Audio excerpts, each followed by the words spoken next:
Yeah. This guy was late 4 minutes, so he got 4 push-ups. 1, 2, 3, 4. You can actually do push-ups.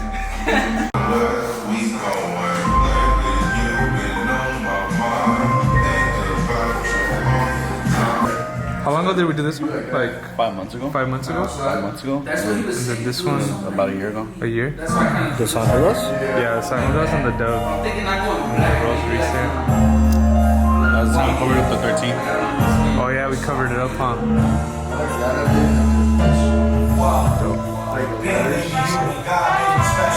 Well, on camera, fool.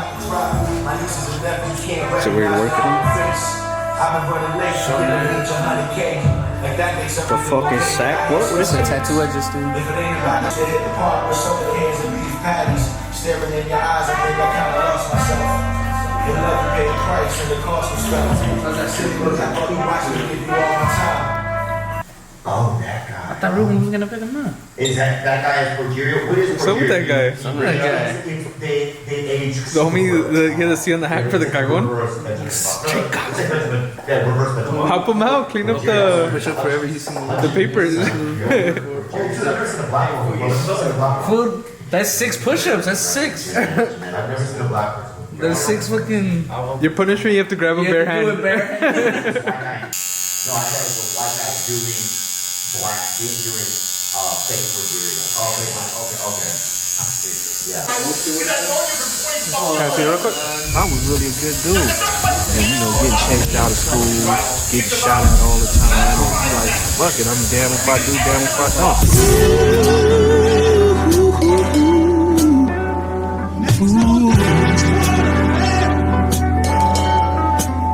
Hey! Now, soft and low. Hustle, look, Yeah.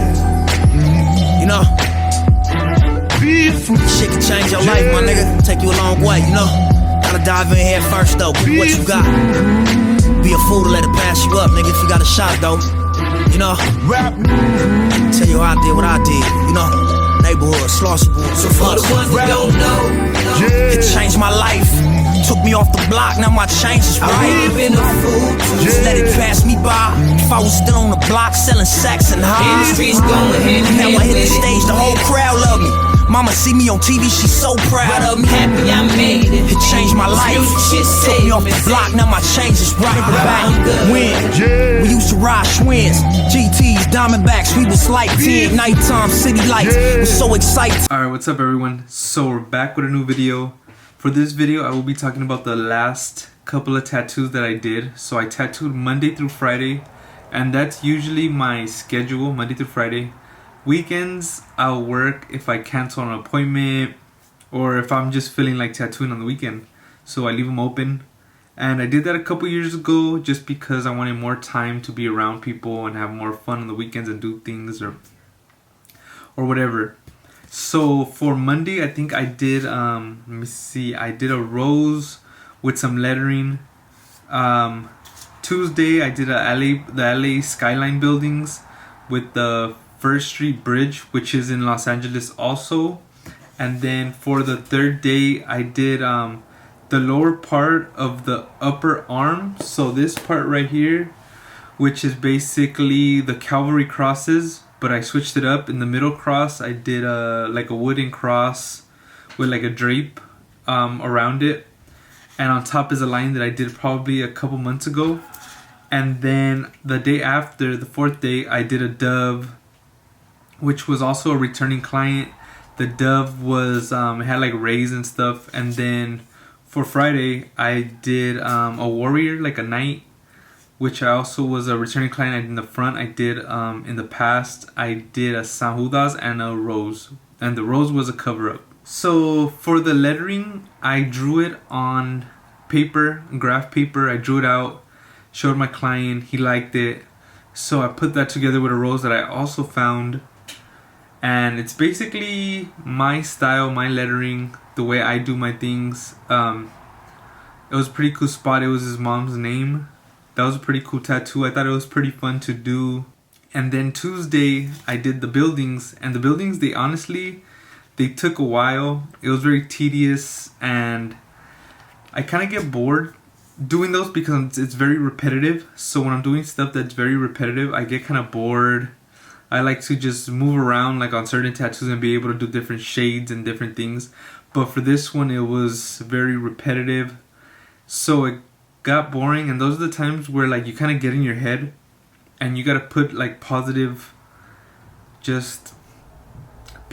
thoughts into your brain to push you through to the end of those tats, because sometimes you just don't want to do it no more and you want to give up, but you got to push through those. The bridge and everything was a little bit easier. I simplified it a little bit more and made it more readable than the actual image that we used. But for the buildings, it took a while. Eventually we're gonna add a background, which will probably be like rays and clouds, and most likely I think he wanted like the Nipsey Hussle logo on top somewhere up there. So probably in a month or two we'll get back and finish that one. For the third day was the lion. I'm finishing the lion piece. So basically it's the lion on top with the crown. The bottom was the Calvary crosses, and that one was fun to do.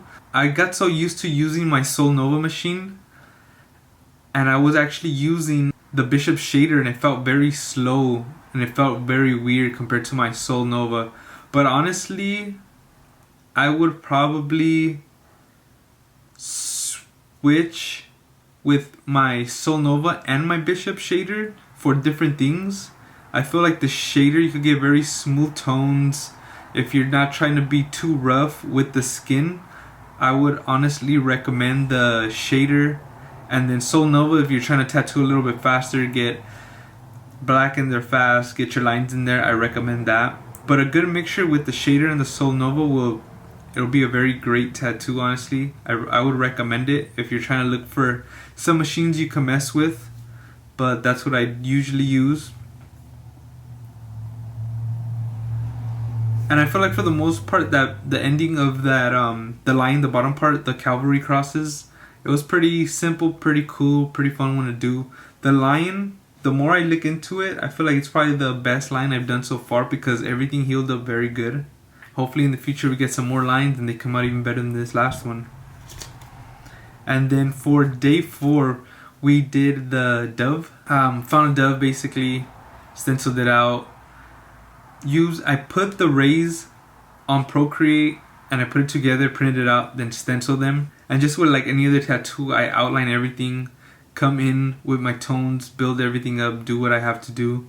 But I honestly recommend for doves to go very light, so when it heals up, they pop out a lot. So it's usually best to go with darker backgrounds on doves, because with doves, they're actually white. And sometimes even for when I tattoo them and they're fresh, they look a little bit darker, but when they heal up, they'll be very light and they'll pop out on the skin way better.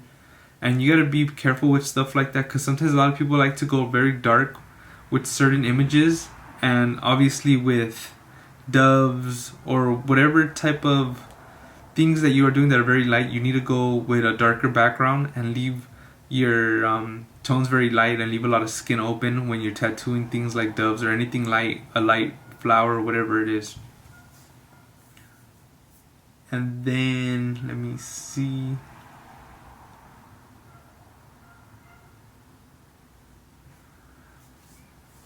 And then day 5, I did let me see. And then for day 5, which was Friday, we just hung out at the shop. I did a warrior, a night warrior. I also did a San Judas on the same client and a rose. And usually when I got smaller tattoos in a day, I kind of lag it a little bit, take my time, and I don't try to rush through them if I know that's all I got that day, just so I can hang out at the shop, feel the vibe. And one thing I could recommend for you guys, if you guys ever open up a shop, it's cool to have a big old shop with a lot of artists and it's fun, but I feel like if you have 5 to 6 solid artists and you guys are all close in there and able to all talk to each other in a close quarters, basically, it's a better vibe where everyone could talk and everyone's just more into each other's lives as artists. But that only works when you have good artists around you that are all cool with each other. And honestly, I recommend that for any artist trying to open up a tattoo shop, or if you're looking to join a tattoo shop, look for those more tight-knit tattoo shops. They're better environment, but obviously you want to look for shops where the artists are good so you can learn more also. So it's kind of hard to find spots like that, but they're out there and you gotta just find a way to get there. Even guest spotting, just becoming friends with artists, that's like a good way to get in, because eventually someone leaves, and if you're already kind of friends with those people, they're most likely gonna call you, message you, or whatever it is. But for this dove, I outlined everything, came in with my tones. I start off with my mags first, come back with my liners to clean it up. If I start with my liners, it's gonna leave it a little bit more dotty and not so smooth, so I recommend starting with your mags and then coming back with liners, cleaning everything up. Just taking your time with these things. Do not rush them. Find every single little detail you can with any tattoo you do and get it in there. Just take your time, put in the work, and do what you gotta do. And for everyone asking, I use a 3 round liner, 7 curved mag, 13 curved mag, and a 7 curved mag to tattoo. That's all I use. And I've been using quadrant only. You guys could experiment with different needles, but those are the ones that I use, and they're all the standard. I don't use bug pen or anything different. If I use a smaller, like a bug pen, it'll be for like smaller lettering or something. But for the most part, for everything, it's just those standard needles. Also, for my ink, I use a 6 drop, 16 drop, half cap, and full black. Also for my lightest tone, I've been using more a 3 drop, and it's all Allegory ink. And then for my black, I use Pantera ink. I recommend Pantera. It's very dark, way better than most inks out here because it heals up very dark. But besides that, comment down below. Let me know what you guys think about the video. If you guys have more questions, comment down below. Let me know.